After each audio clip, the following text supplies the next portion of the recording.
i7 ગુજરાતનો અવાજ।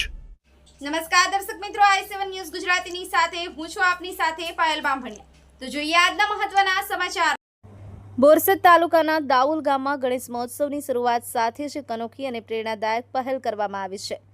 જનજાગૃતિ ફાઉન્ડેશનના સ્થાપક રોનકસિંહ ગોહિલ દ્વારા સૌ પ્રથમ વખત ગામના તમામ 22 મંડળોને ઇકો ફ્રેન્ડલી અને આકર્ષક ગણેશ પ્રતિમાઓનું વિતરણ કરવામાં આવ્યું। આ વિતરણ કાર્યક્રમમાં નાયબ દંડક રમણભાઈ સોલંકી અને બોરસદ શહેર પીઆઈ પીબી જાદવ ખાસ ઉપસ્થિત રહ્યા હતા। તેમના હસ્તે આ પ્રતિમાઓ મંડળોને અર્પણ કરવામાં આવી। સાથે તમામ મંડળોને પર્યાવરણનું જતન અને સ્વચ્છતા માટે સંકલ્પ લેવડાવવામાં આવ્યો। દાઉલ ગામમાંથી શરૂ થયેલી આ પહેલ વિસ્તારના અન્ય મંડળો અને ભક્તોમાં પણ પર્યાવરણ પ્રેમી ગણેશ મહોત્સવ ઉજવવાની પ્રેરણા પૂરું પાડે છે એવી આશા વ્યક્ત કરવામાં આવી રહી છે। Narendra Sharma, i7 news Gujarati, Anand. રોનકસિંહ, આજે તમે ઇકો ફ્રેન્ડલી મૂર્તિઓનું વિતરણ કર્યું છે, ક્યાંથી પ્રેરણા મળી અને આની પાછળનો સંદેશ શું છે? આ ઘણી બધી સેવાઓ અમે જનજાગૃતિ ફાઉન્ડેશન દ્વારા મારી ટીમ દ્વારા અમે કરીએ જ છીએ, પરંતુ ગયા વર્ષે પણ અમે ગણપતિની મૂર્તિઓનું આવી રીતે અમુક અલગ અલગ મંડળોને વિતરણ કર્યું હતું। પણ આ વખતે અમારે હમણાં છેલ્લા પ્રોગ્રામમાં અમે જ્યારે અમારા બોરસદ પોલીસ સ્ટેશનના પીઆઈ શ્રી જાદવ સાહેબને મળ્યા અને અમારે વાતચીત થઈ કે આપણે એક આવું કંઈક કરીએ, ઇકો ફ્રેન્ડલી મૂર્તિ આપે જેથી તળાવો પ્રદૂષિત ના થાય અને પર્યાવરણની જાળવણી કરી શકીએ।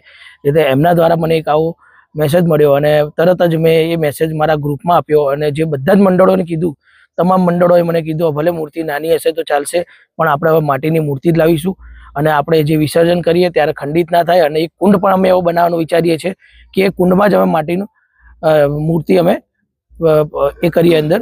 અને બધાને અમે અપીલ કરીએ છીએ કે અમે જે આ શરૂઆત કરી છે 23 મૂર્તિઓથી અમે શરૂઆત કરી છે।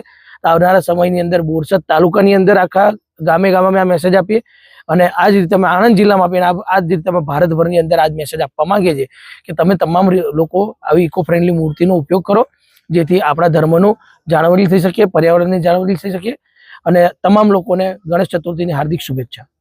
જી સર, આજે ઇકો ફ્રેન્ડલી મૂર્તિઓનું વિતરણ કરવામાં આવ્યું છે, શું કહેશો એ બાબતે? સૌપ્રથમ તો હું રોનકસિંહ ગોહિલ બાપુને આ સરાહનીય પહેલ માટે દિલથી અભિનંદન આપું છું।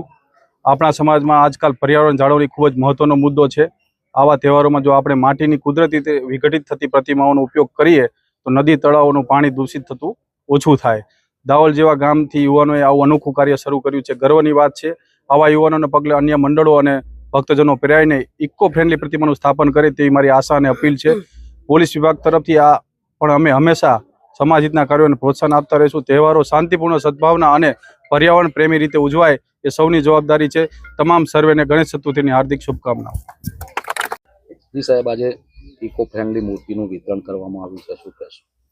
જનજાગૃતિ ફાઉન્ડેશન દાહોલના સંસ્થાપક પ્રમુખ શ્રી રોનકસિંહ દ્વારા આ એક ખૂબ જ સરાહનીય કાર્યની શરૂઆત થઈ રહી છે। સૌથી મોટો અને દરેક ધર્મ સાથે જોડાયેલો આ ગણેશ મહોત્સવ, જેને એક પારિવારિક મહોત્સવ ગણવામાં આવે છે, ફરિયાનો મહોત્સવ, ઘરનો મહોત્સવ તરીકે સમગ્ર દેશમાં એની ઉજવણી કરવામાં આવે છે।